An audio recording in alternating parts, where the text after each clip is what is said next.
guys? Welcome back to WCS America Challenger League, currently in a group involving Jaedong, Jim, Ian, and Drunken Boy. Right now, Jaedong up 1-0 against Ian. Pretty convincing victory in game one.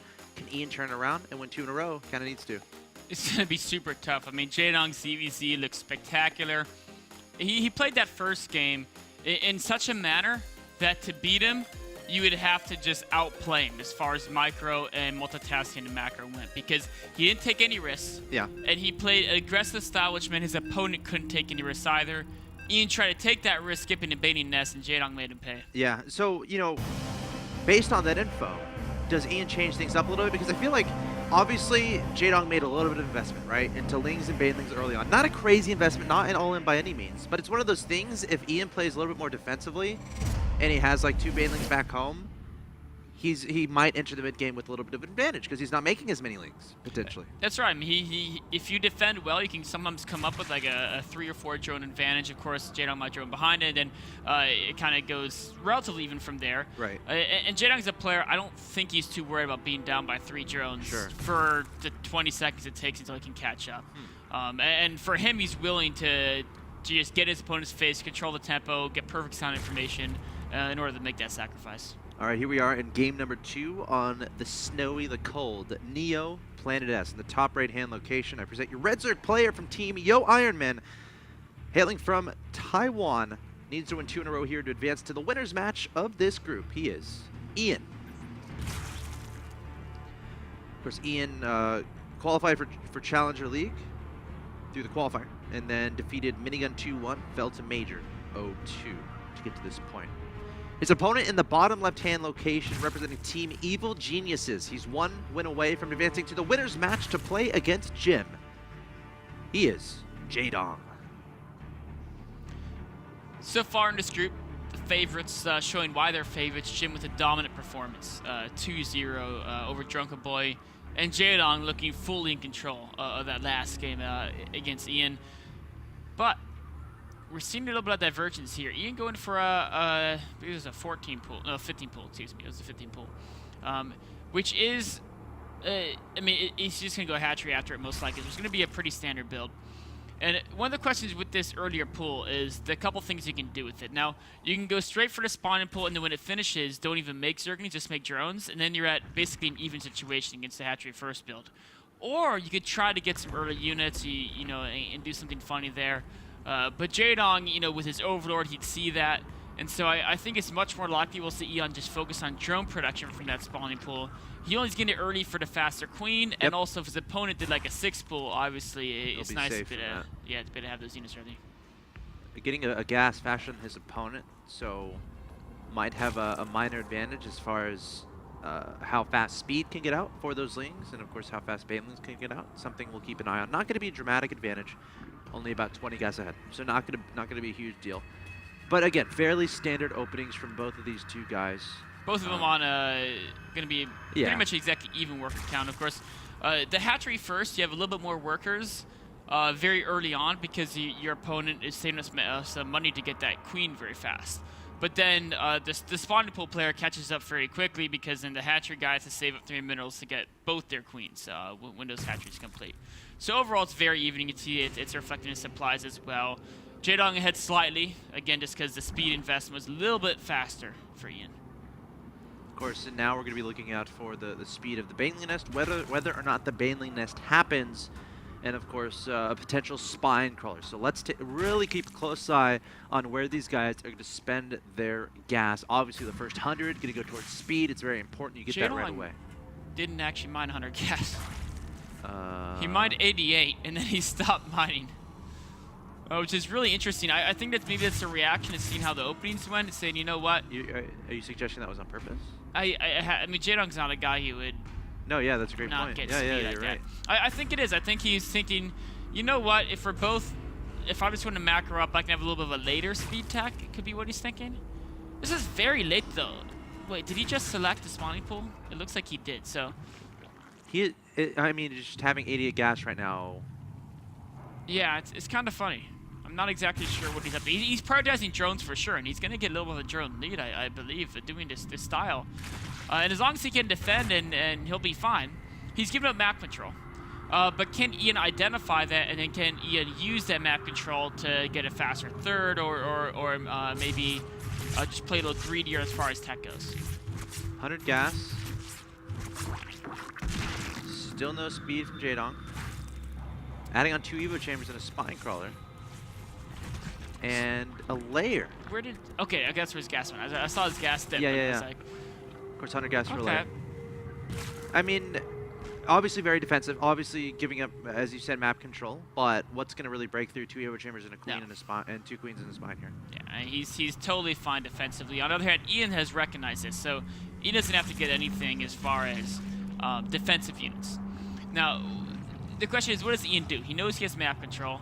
Does he go for a third, or in fact, 14 more Zerglings from him by Ian? This could be he wants to get enough units so he can make sure Jaedong can't take a third very early. He also is not taking Lair, so Jaedong's going to have both an upgrade advantage as far as the roaches go, and faster roach speed. Speedling's coming out here for Ian. Now, he's going to have to really make these lings worth it here, I feel. Because, again, Jaedong is cutting a few corners. You know, skipping speed. He's getting +1 missile and +1 carapace already. Layer is done. I feel like right when that Roach Horn finishes, it's going to be Roach speed. I don't see what else you would get the Layer for at this point, especially when you're investing in a +1 missile. So once all this stuff finishes, I don't know what stops a 1-1 Roach speed, Roach timing. I mean, the only thing Ian's going to have going for him is, of course, that Defender's advantage is huge in Roach Mirror, as far as just the rally difference is going to be big. So he might not lose outright, but it is, you know, like you mentioned, Jaedong's cutting corners, but he wasn't sacrificing safety. You know, with the Evo wall and all the queens he has plenty of transfusions.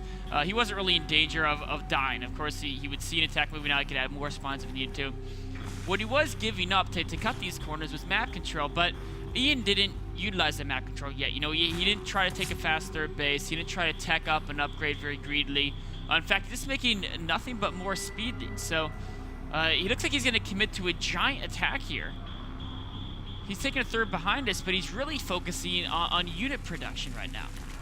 1-1's about to finish. Roach speed is about to finish. Jaedong has a ridiculous amount of roaches on the field. He's up in supply. I just don't see this working. I don't see this working for me. So many transfuses as Gosh, well. And why is Jaedong so good? you know, he just doesn't miss a beat as far as his like this game, anything. you could tell in his mind he knew how it would go from the 2-minute mark. And there's no way this attack works for you. No. And now 1-1 is done. Roach speed is done for Jaedong. What's to stop him from pushing across the map and killing his opponent? Ian does have a lot of speed needs, or actually he lost a lot, but he's producing more, he still has some on the field, so maybe he can throw in a counterattack. Jaedong's gonna have to be careful as he pushes across the map. Yes, his army's stronger, but he's got to make sure he doesn't leave a hole open in his wall. He's got to make sure he's safe from this run-by attempt that he's Keep going queens for. back, keep roaches back, don't let the lings by. Great position on those queens. These lings not going to be an issue to deal with. Meanwhile, the roach is going to start charging into his opponent's main base. Remember, he has 1-1, he has speed. Ian only has +1 carapace. Jaedong is going to overwhelm Ian in one of the most straightforward ZVZs I've seen in a very long time. 4 Spine's going to try to get finished up. If he can get those down, that's definitely going to be helpful, but is Jaedong going to let that happen? Is it going to matter? Ian's units are being slaughtered here. With the amount of reinforcements Jaedong's doing, yeah, there he goes. There's a GG. I mean, I want you to do rules engagement on that game. That's a tyrant, man. That's a tyrant for you. Can you do that? You have no chance. Please, for me? I will consider it. Okay. I'll just see how the games go by the night.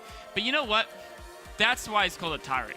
Because when you try to play Jaedong, it's like a serf complaining against the king, and the king just chops his head off. It's just that. Yeah. It's that simple. It's like, no, you're going to lose. Boom. So can you talk a little bit more about the decision to not get speed and kind of just going straight for layer? What allowed him to really feel comfortable doing that? You know, it's a build you see a lot of. I've seen a lot of pro Zergs do actually do that build. Right. But what's interesting is that when most of the pro Zergs do that build, they don't get the gas at all. They just go straight gas, so let's get 4 queens very quickly, get a lot of drones, then they get double gas, Roach Warren, double Evos, and then they start doing so. And it works on Neoplanet S because the natural ramp, it's very narrow. And what's best about Neoplanet S is that Roaches aren't that fast, and so on bigger maps, by the time you cross the map, your opponent sees you coming and builds like 18 spines. We saw your Neoplanet S. Ian started the spines as soon as Jaedong started attacking, or started moving as soon as he realized there was a counterattack coming, but they're only halfway done. So that's hugely why it works. He was also able to get that overworld kill, which put him in a nice little... And honestly, even if those spines finish, like, why can't Jaedong just back up, take a third kind of a thing? He could. I mean, Ian Hatch had a third done, but Jaedong could have killed that without a problem, of course. Right. So normally what Zergs do is when they do this build, they don't get any gas at all, and their opening is actually smoother than what Jaedong did. I feel Jaedong might have got that gas as part of a mind game thing. Because if your opponent realizes off the bat you're not going to have Zergling speed, they can do some crazy builds. You know, they can just go nothing but drones, they can do fast thirds. And I think Ian assumed Jaedong would have speed needs, and so he was a little bit worried about that attack. And then Jaedong, of course, took guys off gas as soon as he realized there was no Zerglings going to scout his space or anything like that. And then Ian tried this interesting timing here. I actually have never seen like a hatchery tech like 9. I think it's trying to exploit maybe a fast muta thing, maybe. I mean... Maybe. Normally you would, I mean, if you're going to commit this much to attack and not tech... Banelings kind of a thing? Yeah, I think it would be something where most Zergs to get a baiting nest and morph like a huge amount of banings with that as well. Wow. Well, 2 quick 2-0s here. Jaedong and Jim taking 2-0s over their opponents, but now they're going to play each other. That's going to be coming This is going to be insane. Yeah. Guys, stay tuned. We got Jim versus Jaedong, the winners match of Group B coming up. Stay tuned.